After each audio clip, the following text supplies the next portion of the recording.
Entrepreneur MBA podcast purpose is to help existing business owners grow their companies past the 10 million in revenue per year benchmark. Here is your host, Stephen Halasnik. Welcome, everyone. My name is Stephen Halasnik, and I want to welcome everyone to the fourth season, the fourth year of the Entrepreneur MBA podcast. I love doing them. I have great guests. They're a lot of fun, and that's why I do this. I really enjoy doing it. For those of you who don't know me, I'm co-founder of Financing Solutions. Over the last 25 years, I've built 6 companies in the $5 million to $25 million range.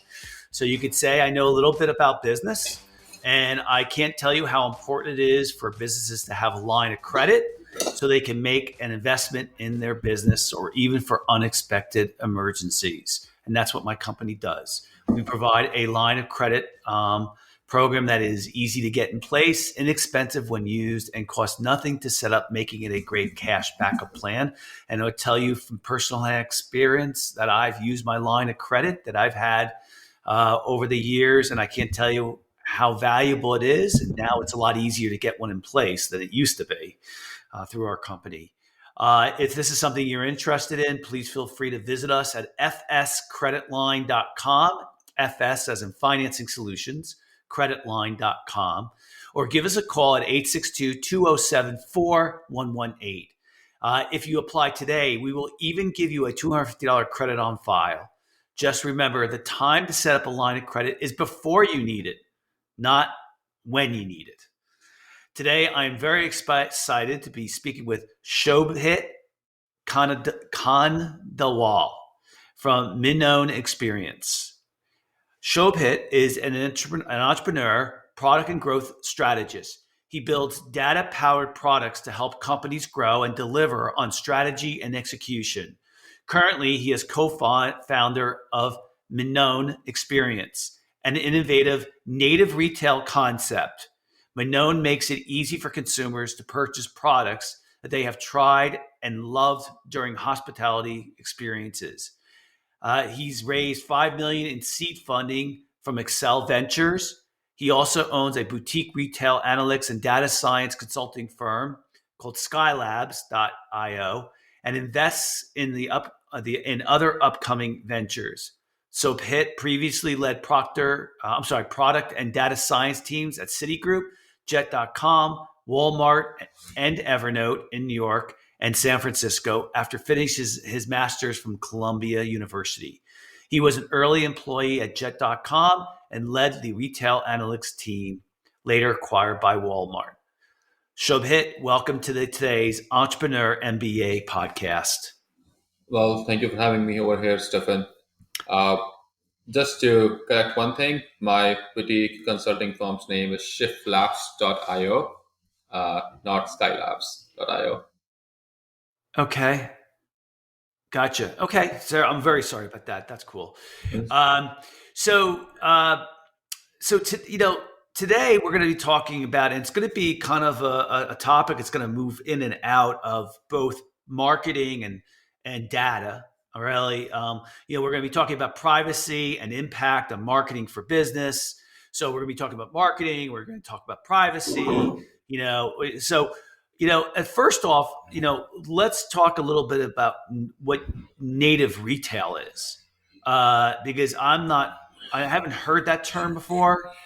Is that a common known term, or is that a term that you kind of know better about? Sure. I would love to tell you more about native retail. So native retail to us is kind of a new way of discovering the products that you love in the wild, in the environments where the products are being used for what they're designed to do. For example, in native retail, we don't put products on any display case or not on any a PDP or a PLP page on an e-commerce website. It's more about you go to a hotel and you're like, this mattress is really, really comfortable. How do I, where it is from? And more often than not, you have no idea where you can buy that mattress from. Or you go to a friend's place and you really like their coffee maker or really love their speaker system, but you have no idea how to buy it from. So we make all of those products shoppable for you. So you get to use the product in the settings they were supposed to be used before you make a purchase. Yeah, so I mean, I do have personal experience once, something like this, where my wife and I had gone to Vancouver, British Columbia, and we slept on a bed there that we totally, totally loved, and we, called up the hotel, asked them where they got the bed or what the brand was and everything, and they told us, and it's kind of a little bit about what you're talking about, correct? Exactly, and like Airbnb host and everyone else, like these days, people go and live in the places which are not traditional hotels. They also go and stay at experiential hotel like high-end Airbnbs or boutique hotel like Saunders and all of them. So when you go in those surroundings, you are you're able to use the product in the way you would have used the product if you already had the product in your house. So we allow you to explore more about the product, get more knowledge about the product, and eventually buy it. At the same time, we work with these hospitality partners and boutique hotels to help them purchase all of their inventory via us. So that helps them as well by having one window or one shop to buy all of their needs instead of going through five different websites and paying higher prices for these products. Yeah, anytime you're in sales or marketing, you always want it to be a win-win situation, right? Yes, That's one of the key ingredients, right? I can really see where this idea behind native retail, where I guess you're really getting involved with it a lot, is a win-win scenario because you could probably go to companies if this is what you do who didn't realize they had a new channel to sell their product, and because you're presenting it to them, they're like, yeah, we'll give you a cut. Is that fair? exactly. Like the goal is to become everywhere store, right? Like there's a huge cost to open up a retail store, and by experience, you can see even the new D2C companies which are starting like an e-commerce shop, they realize in more often than not in a lot of categories they do have to open a store so people can experience the product. But over here, you don't have to spend money to open the store. You can just put the product in those hospitality surroundings and those Airbnbs and those hotels where people can come and use those products. And yes, it's a win-win situation for brands because they get exposure to the customers, they get extra sales. But it's a win-win situation for the host as well because every time someone buy a product from their surroundings, we whatever commission we make with the brand, we split it with the host that we're working with. Yeah. Well, so So it's it's it's like actually it's a win-win-win situation, right? exactly, yeah. So Yeah. you're able to make money from the assets that you otherwise would have, just accounting as a cost to run the business. So, I mean, you've mentioned Airbnb a number of times. Yeah, Is that the primary vehicle that you have seen so far that this relationship works well with? it's funny you said that. Essentially, so far we worked with mostly with the boutique hotels. We haven't opened our platform for Airbnbs just yet. We are working with few Airbnbs, but we are working on new product releases later this quarter to allow the Airbnb hosts to create their own shoppable experience in a much more seamless manner. So at that point of time, we'll be reaching out to more and more Airbnb owners Yeah, and hosts. the boutique hotels to me make sense. The Yeah. Airbnb ones, I guess you'd have to get Airbnb um, willing to put your pitch. I don't know. I don't like that word, but your pitch onto their website so that people say, "Hey, yeah, I can have this product here, and that way I might get a commission on it, so to speak." Is that the approach you're looking at? So we actually we've been able to get all of our current stores and partnership via referrals and like outbound sales. So we work with a lot of there are a lot of like Airbnb group where a lot of hosts come together and they share experiences about best practices and whatnot. So we are becoming part of those groups. So that's the kind of strategy in the beginning. But yes, eventually in the future we would also be exploring a partnership with Airbnb.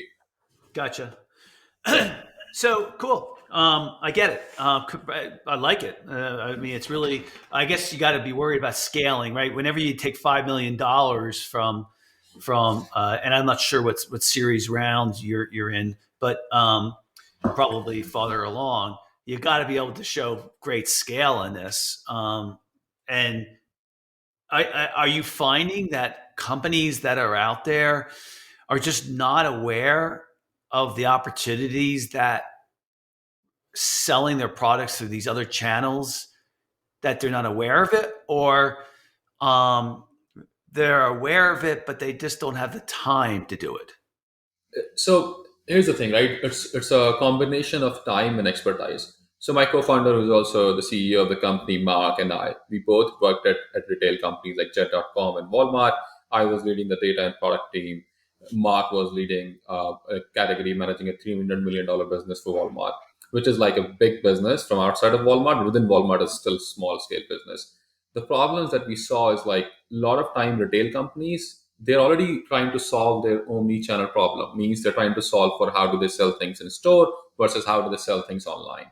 But CAC, and we're going to touch about marketing in a little bit, like the cost to acquire a new customer is getting higher and higher for all these companies, especially in the digital channel.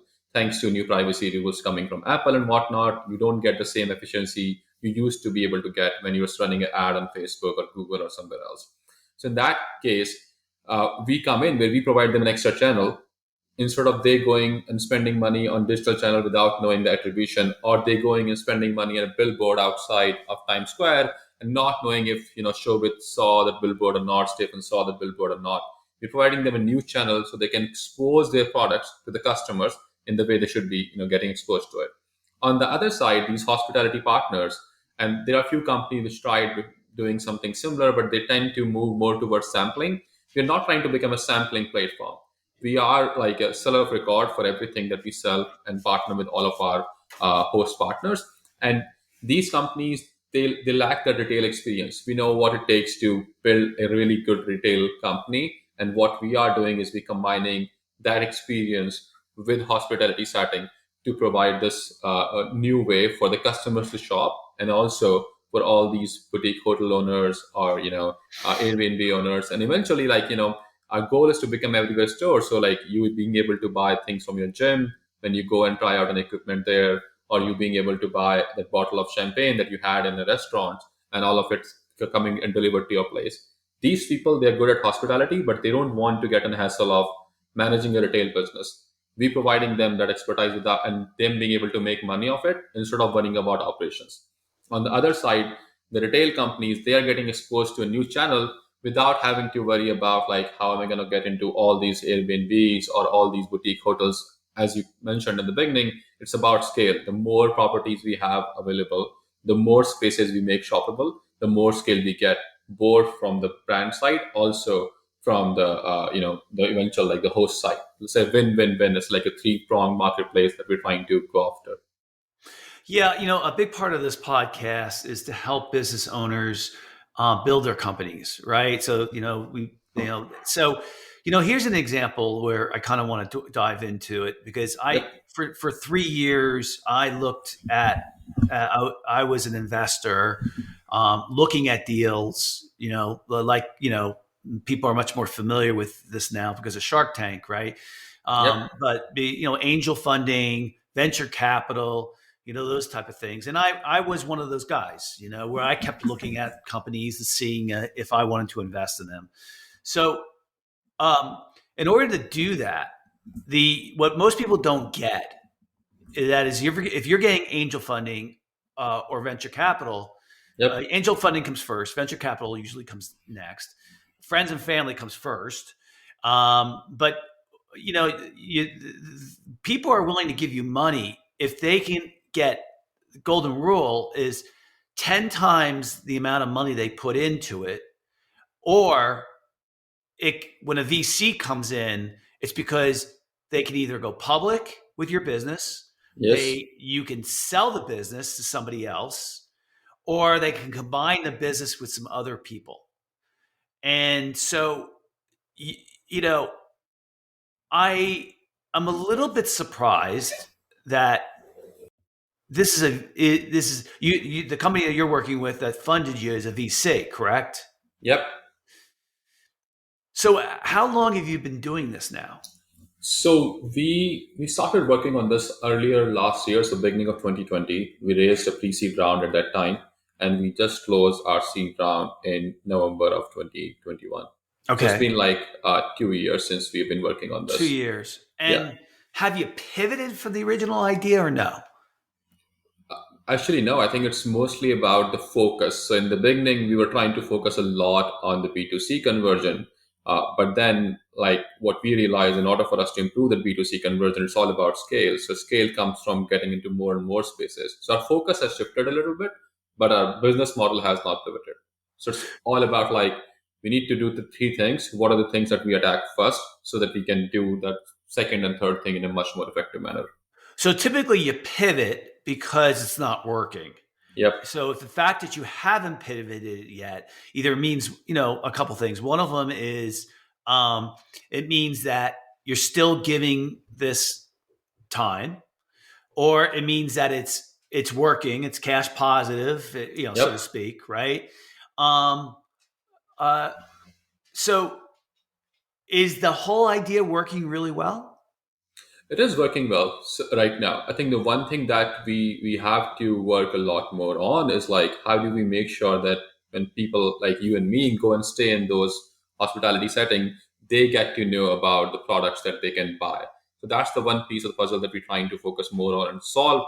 At the same time, we're focusing a lot more on fulfilling the needs of our hosts. So like our partners, like these owners of boutique hotels or Airbnbs, because they have to buy a lot of their inventory for both FF&E and OSNE. So how do we make it easy for them to shop all of that via us, while also enabling them to create the shoppable experience without having to put in a lot of effort? So those are the two things. So it's more about like calibrating. So we have I try to use the example of like a car racing. So we have built a nice engine so far. What we are doing right now is calibrating that engine and tune it for performance and putting a nice hood on top of it. So that's what our focus is going to be in next 1 to 2 years. This 5 million round that we raised, it was a seed round. So our goal is to become 10x it or more than that by the time we have to go out and raise Series A. Yeah. Well, it seems like to me like the model is where do you have a captive audience, right? So I'm trying to think outside of the boutique hotels, right? So where can you can you? I don't know if you can share it with us because I don't know if you want to give it to your competition. Yeah. Um, Outside of boutique hotels, where else would there be a captive audience where you would say, "Oh, we can sell more products to them"? I mean, you think about co-working spaces, right? Like thanks to the Uh, new way of like all of us working remote, but still want to go back to in the office to being able to work with our teammates for some time. Like co-working space are growing more in demand, and there you're using that office and share and different things that you're using it every day, right? Think yep. about a dental office. You go and sit there for like 3 hours waiting in that waiting room, and you really Yep. like the couch, and you had no Yep. idea how do you buy it. As I Yep. said, like goal is to build the everywhere store. So everywhere you are able to experience those products. You go to a gym, you know, you want to go and buy a tonal or Peloton. Like the reason why these people have the shops because so that you can go and use those equipments. But now being able to use that equipment in a gym already and then being able to buy it from there instead of going to a showroom or in a mall if you're living in suburb and then trying out these products in a way that you would never try it out if you're actually using the product at home, right? Or going to a restaurant and you really like, as I mentioned, you really like a champagne. And these days, restaurants are also changing. You're having these dining companies which are providing an option for different companies to have an offsite in a hotel or in a private room and whatnot. So working with those companies and partnering with them to allow them to offer their guests things that they have liked to take it with them to their home. So it's more Yep. about like you experience certain things. Now, can you take that experience with you to your home and experience it forever? Right? So what has been, and I know you just alluded to it a little Yeah. bit earlier, what has been the number one biggest problem, challenge that you've faced in your business so far? I think in terms of challenge, there are two main challenges that we face and we're trying to work towards it. One, as I said, like how do we make it easier and easier for all these hospitality partners to create the shoppable experience without having to put in a lot of effort. Right now there's a lot of back and forth involved. As you can mention, we are a very young company, so we were doing a lot of things manually. So how do we automate that? The Yeah. second thing is more about how do we fix the problem so that we can educate the guest or the customers who are actually coming and staying in these properties, or coming and actually experiencing these products wherever we are putting in these products. And when I say we're putting it in, we're not, again, as I said, we're not putting in these products and not creating a sampling environment. These products already exist there. We're just surfacing it to the people who are supposed to be using it so they can know more about the product. So how do we solve these two things? It's going to be the key to the success of a company as well in the future. Yeah, so we, to our listeners, when I had got some heat on the on the before we started the podcast, Yep. he kind of gave me three topics, which I always ask my guests what would they like to talk about, and we've done like a 180-degree turn here to learn a little bit more about your business, right? Yeah. Because it's very interesting, certainly, and the a lot of what we were going to talk about today had to do with privacy, had to do with data. Yep. Um, you know, when you had presented these topics, I mean, you had one of the main topics that I hadn't picked, which was a new way to shop, native retail, which is what we're talking about today, Yep. right? Yep. And then the other two were privacy and impact on marketing and data challenges in retail organizations. In your organization, your company now, is data and privacy a big concern? See, I would say both data and privacy is a big concern, not just for in our company, but for any company, Right. irrespective of the age of the company or the size of Yep. the company. Yep. uh, and all the three topics I gave you kind of are connected to each other, right? That's the reason why when Mark, told me this idea and I decided to jump on ship with him, was, this exciting new world. Because think about it, like up until 2018, anyone who wanted to create a new, e-commerce store, I want to start selling maybe a new bottle of water or like something else. It was much more easier for you to start, like a Shopify store, put some money towards Facebook. You were able to do a more deterministic attribution. So you knew if Stephen saw your ad on Facebook versus Google versus Instagram or somewhere else, and then you can allocate more of your marketing dollars towards that channel and get more people like Stephen. And then you can figure out like how much does it cost for you to get Stephen to your website and how much you sell the product for. The challenge that's happening right now with the new changes in terms of privacy, whether it's iOS 14 or the new cookieless world that we're living in, is that you cannot do this deterministic attribution. So you cannot say with like high degree of confidence or like with a very surety that I know if Stephen came to my website from Google or Facebook when he actually made the purchase, right? Because there are a lot of other attributes. You might see an ad on Facebook, and the next day you go and search in Google, and the third day you get an email about it, and you bought it from the email. Yes, when you bought it from the email, I'm being able to capture the data. When I say I'm talking about most of the retail companies, that you can capture the data about Stephen coming from the email. Maybe not, depending upon if you're using an Apple device or not, right? And what kind of privacy setting you have on the phone. But you can never capture the full picture, and that becomes a challenge, right? How do you figure out where should I spend more money on? Versus the other way people were spending money in terms of marketing is they were putting all these billboards in the outside, like you're driving down in a highway and there's a billboard on the side, and all these out of home advertisement companies would give you an estimate about people footfall and whatnot. And that's also like more of a brand awareness. You can never know how effective it was, so you had to combine that with the lift that you saw in that particular area, and you were allocating certain dollars to each sales that you get maybe from New Jersey, right? When you're coming from Holland Tunnel from New York to New Jersey, you have a board there. You just realize I put a board last week. From last 2 weeks, I'm seeing a lot of traffic coming in from that area. That means my sale would have been good. My campaign is effective. Now, in the cookieless world, you don't know where the sales are coming from. You don't know where am I logging in from. So how do you solve for it, right? It's becoming more and more challenging. So people are relying more on the first party data. So they're relying more on their own channel like email or, your text messages or anything that I can do with my own customer by giving them more loyalty and everything else. Whereas where we coming in as a company, as a Minoan, when we're offering this new channel to these brands, is you can very, with a high degree of confidence, can confirm whether the sale comes from one particular location or other location because we're capturing the data.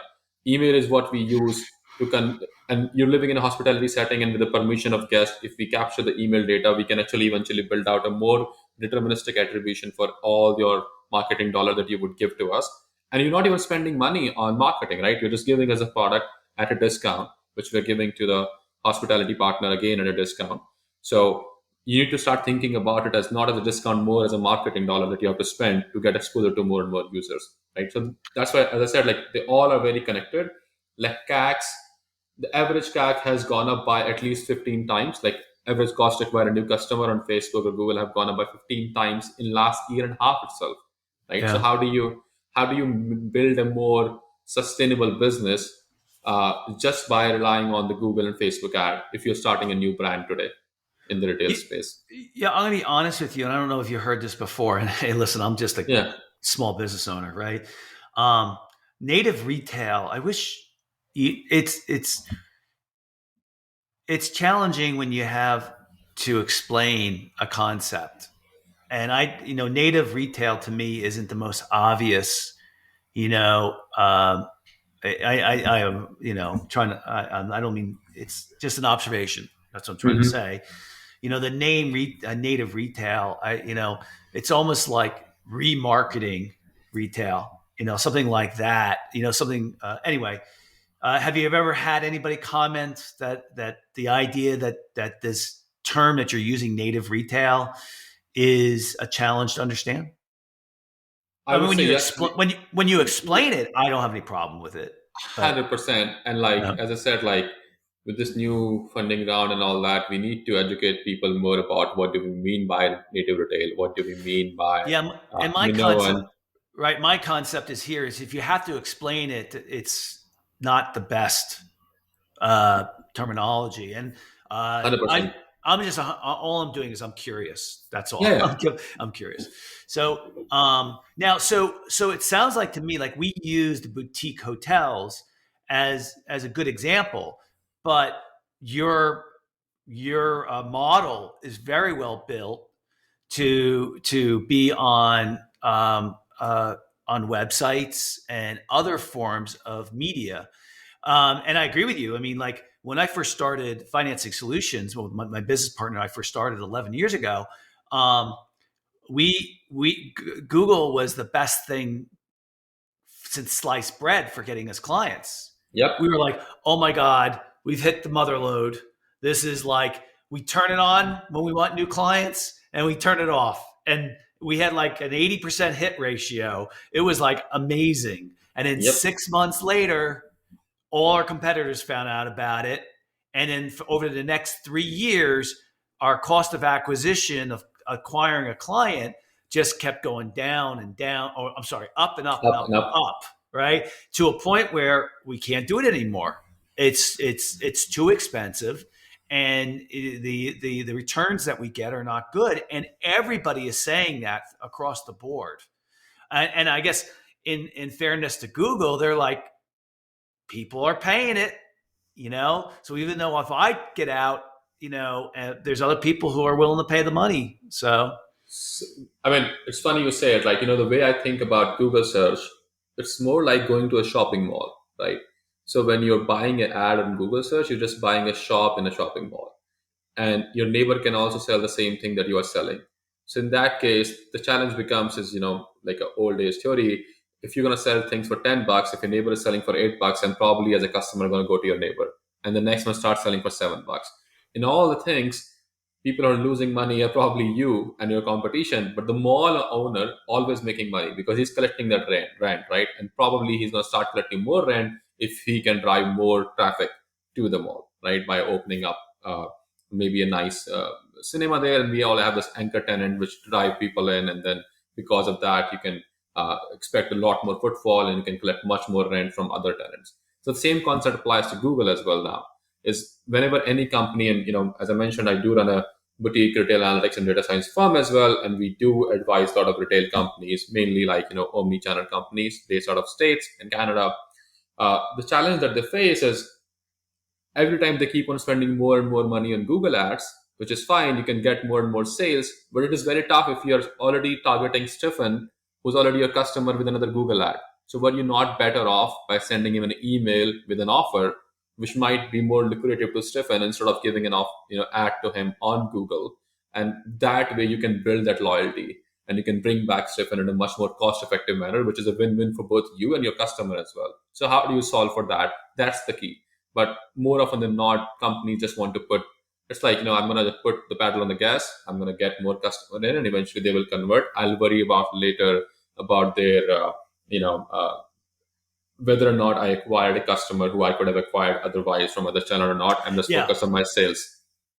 Yeah, that's why, the idea behind even their case, win, win, win, right? Like if Google were to come to me and say is, listen, for every client I get you who actually becomes a client, you'll pay, I want you to pay me X amount of money, not, which is, I know is a really hard model. Not what they have right now is, we'll get people to come to your site, right?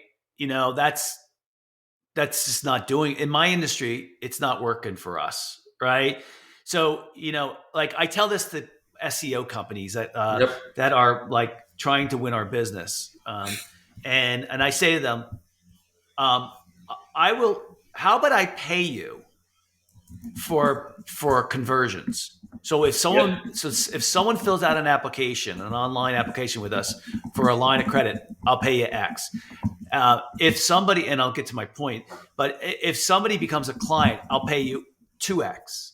Yep. And if somebody draws on their line, I'll pay you 3X. Right now, the reason why that's so attractive is because it's win win win. Yep. Right, and Google, although they try to do that with their not conversion track, Conversion. yeah, Yeah. they look at it that way. Hey, listen, they're making a crap load of money anyway, so they don't, 100%. I mean, it's a great company, right? Like we can all day uh, crib about like it really why is. I'm not doing it, but there's a great company. The problem is it's a kind of a black box. So if I'm running a retail company today, I'm just pouring money in to bring the people in because I need to have people in. And then eventually what happens, the customer might feel they're winning, but they're also losing because since I have to spend a lot more money to That's get right. them in, The I'm going to product has increase to, the cost, yeah, right? And so everyone is losing. The only one who's making money is Google. yeah. And that's what attracted me towards the idea when Mark was talking about it. Like, here you, and again, like, not every category can be solved from native retail, right? Like, if you want to buy certain other things, for example, if you're selling pet food, a pet category, or if you're selling, like, say, a consumer goods, or if you're selling baby clothing or anything else, you still have to rely on your own first party data and your the traditional mode of acquiring the customers and whatnot. But somehow you have to rely on building your own view of your customers. And unless until you know about your customer, you start capturing information about, hey, I sell a bottle of water, and that might bring me a customer where I would lose money on a bottle of water, but I would make money on other things that he or she would be end up buying. Versus if I get someone on a TV, I might make a lot of money on the TV, but that customer is never coming back and buying anything from me. And based on what I Yeah, need. I get it. I still, when I look at your business, I still, there's just to me, I honestly, it's just, there's a lot of legwork to be able to look for those opportunities and then convince that, not the one-off boutique hotel, I get it, but the person who owns 30 boutique hotels, and keep going down the line at different people and convincing them that this is a good model. It just doesn't. I'm missing the idea of scale. So um in our model right now, we are live about like in 50 different hotels in United States. We started last year in February. Lot more partners, whoever worked with us, and a lot of partners we work with, they have like 10 or more properties. They all are expanding. So we're expanding with them and we're making more and more place shoppable. And in fact, they start buying more of the inventory from us as well. If you think about procurement in a hospitality industry is a big challenge in itself. So what yeah. we are allowing them to do is like buy your things from us, you'll get a better price, but hey, also you'll start making money off those products immediately as and when someone starts shopping it or starting getting exposed to Oh, it. I completely get Yeah, why it's a yeah, benefit to them. yeah, I yep, completely get it. What I'm saying is, for you to have to keep going, um, to find more clients like that yep. requires some, people, you know.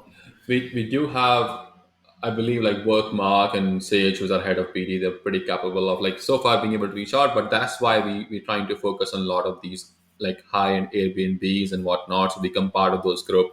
As I said, a lot of like people like you and your listeners, and a lot of them are listening about and starting their own hospitality business or starting a new Airbnb or maybe starting like a new brand, right? So we're reaching out to them and asking them to work with us so that they can, if you're a brand, you can expose the products to a lot more audience without having to spend a lot of more money. If you are a hospitality solution provider with like your Airbnb or a high like boutique hotel or something, you can now buy things at a much better price that you would buy from somewhere else. By the way, this would also allow you to make sure that you don't have to hire 5 people to manage a procurement. There's one portal, you log in, you see all the 130 plus brands that we have partnership with, and you can buy all their products via us. So it saves you time, saves you effort in terms of your accounting and bookkeeping need and whatnot. Yeah, so I have an idea, and Yes. so that's just probably you probably are doing it, or I mean, you thought of it. I doubt very much that there's anything I'm going to say that you haven't done, you're not doing, or trying, or thought of. So let's say you have, I can't think of the exact type of products it would be, but let's say somebody is getting 10,000 visitors a month to their website, and maybe I don't know, maybe they write a blog, maybe I don't know, maybe they're selling vacation packages, but on that website, you, if that person wants to make some extra money, they might have Google ads running on Yeah. there, right?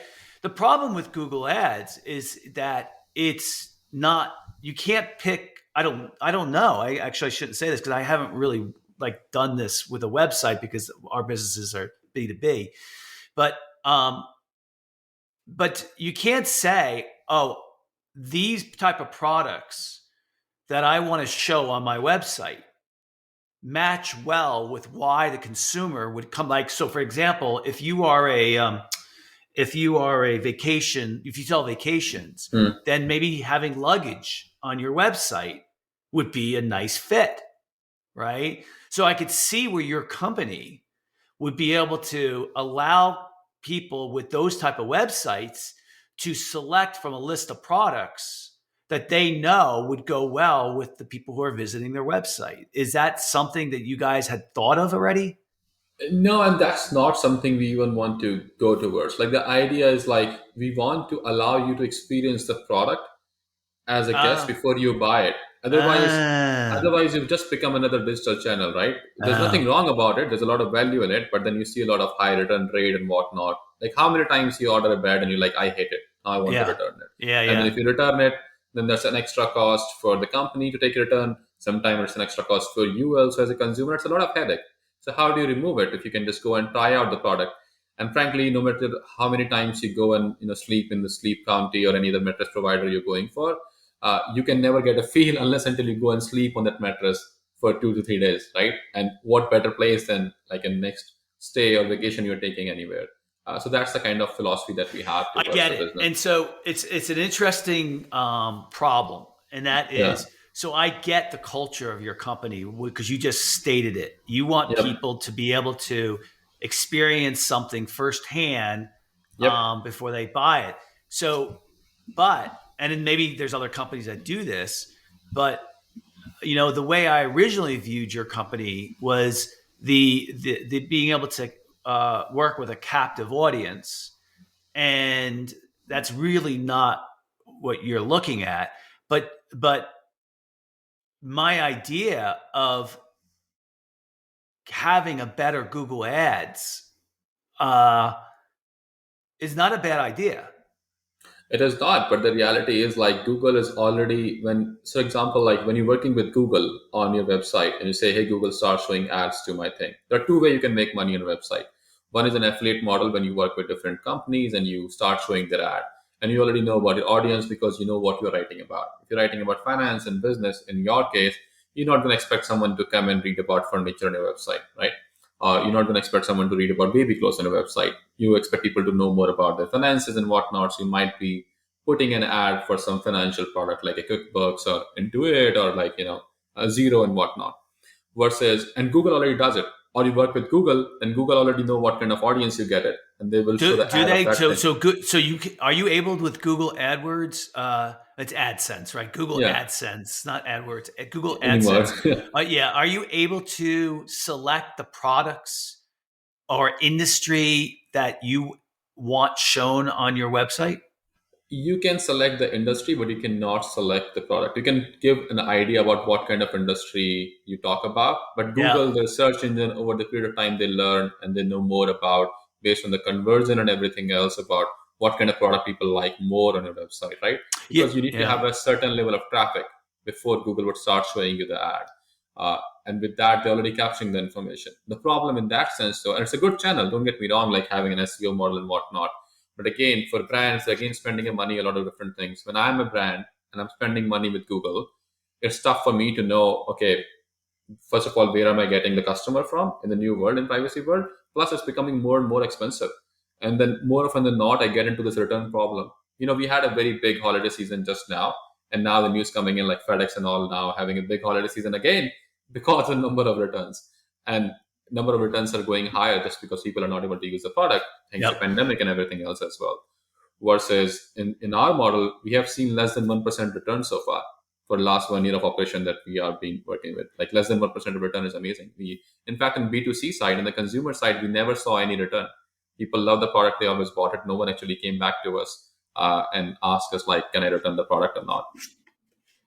Yeah. I had come up with this idea 10 years ago or longer. I said, I just want to walk into a retail store and they have one size of everything that they sell. Yep, And small, medium, large, extra, extra large, or whatever, right? yep, Just one. I try it on. I like it. They ship it to my house, right? exactly. So this is 10, 15, not long ago, right? So I went to this company called Bonobos, Yep, Bonobos, right? It's like it's men's clothing, but it's a little more, they what's the, got acquired by Walmart and Jet.com when I was oh, there. I Yeah, didn't know that. yeah, Yeah. And so it was, it was the experience that I was expecting. They have a really professional salesperson there. I go in there, I try all my stuff on. So what they do is they measure you, they measure it, they take all your measurements. yep, Um, it, it kind of, the execution wasn't so good. So like the salesperson was good, but she didn't put my stuff, she put it in the computer, but she gave me her card, which I have here. yep, But she didn't tell me how to get to it, like to get to my sizes. And then I went to order some things, and they were all out of everything I wanted. Right, that's fine. That's not a big deal. But the problem is not the problem, but you would I bet you any money, because I tried this stuff on, I'm yep, not going to return them. exactly, If it gets shipped to me, I'm not going to, I tried it on, you know? exactly. And so it was a good experience. I was like, oh, wow. Now, let me tell you, one of the problems was that 80% to 90% of their fashion, it wasn't my style. Exactly. So I'm waiting to order new jeans from them, which I really liked, and they're all sold out. So I have to kind of wait. But this is what, so I get your culture, where it's funny how, you think when you look at a business, you say, oh, well, they sell books, right? And they really don't. Yep, What that place might sell is opening up the world through reading to people, exactly. right? Yep, And it's not what you think it is. It's like that's not what they do. They don't sell books. They yep, look for, and it creates this whole culture around them. So for an example is, since you're in this native retail spot, and if you kind of come up with another idea that's kind of good because you've learned about it, you kind of discount it because you're like, it doesn't fit our original culture, right?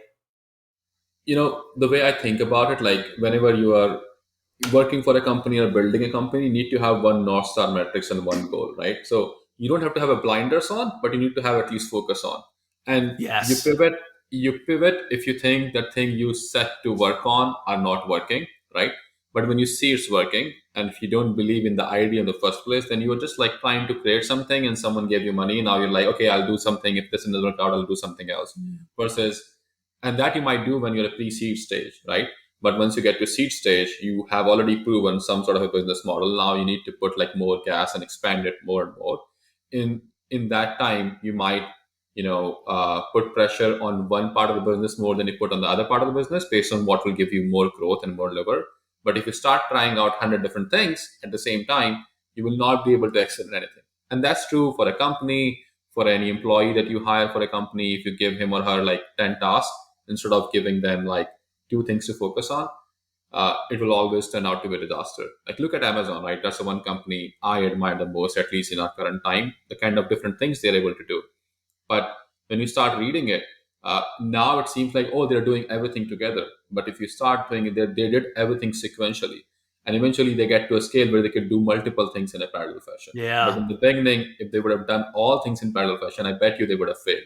Yeah, it's Big thing. complicated. It's incredibly complicated. Yeah, That's why having the money, from a VC, if they have deep pockets, it's really valuable because you can experiment, and it's really good. So, $5 million is a lot of money for a VC to put into a scenario like this. How many employees do you have? we have, I think we have like 5 employees on the business side, and we have 8 engineers. Okay. Yeah, So, because I would think that's where the huge amount of your expenses. exactly. It's payroll, Yes, correct? Yeah, majority of our yeah, expenses are payroll. yeah. So, Yeah. I mean, that 5 million takes you a while, right?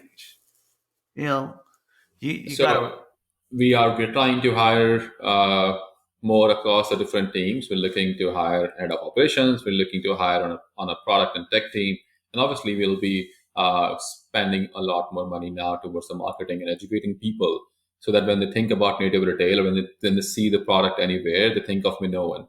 So it's like a yeah, Minoan, like the term I like to coin is like a Minoan moment.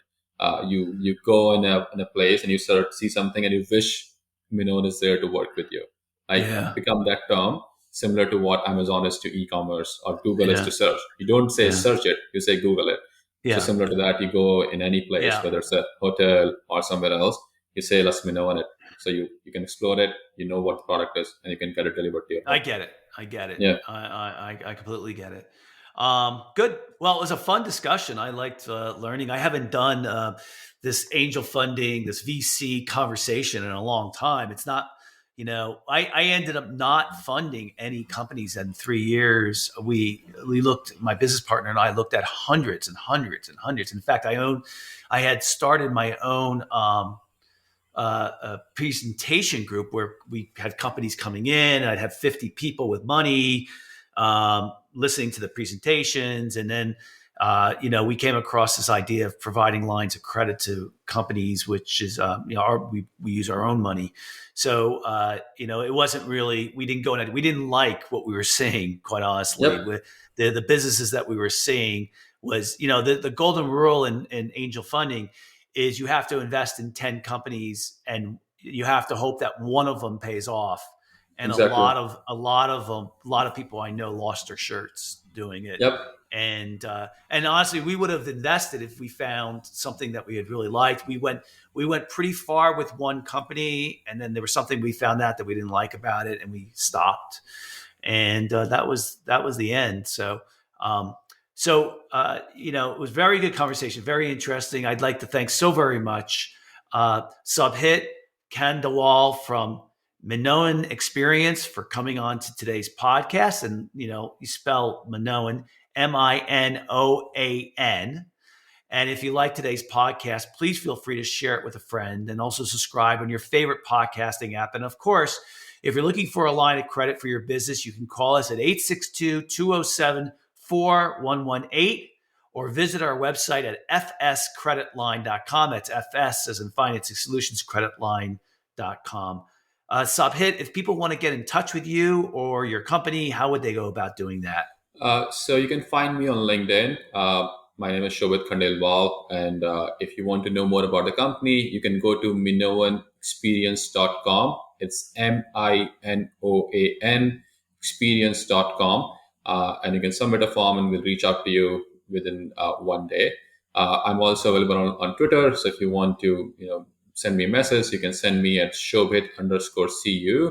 So SHOBHIT_CU.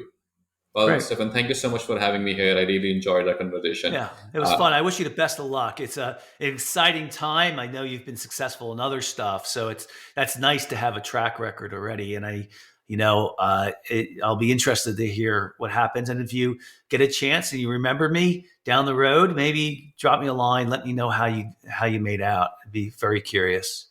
100%. I'll look forward to stay in touch. Yeah, good. If our listeners are interested in getting any new business ideas, I tweet daily about lessons for business owners. Not always daily, but pretty much. At Halasnik, that's my name. It's at SHALASNIK. And for all those that are out there, Happy New Year. I always loved New Year because if you had a good year, you celebrate and you look forward to the next year. If you had a bad year, you say, I'm glad that year's over with, and you start fresh. And so that's why I always enjoyed New Year's and New Year's Eve. It's a fresh start, and who doesn't always want a fresh start? So everybody, have a fantastic day, and I hope everybody stays healthy and happy.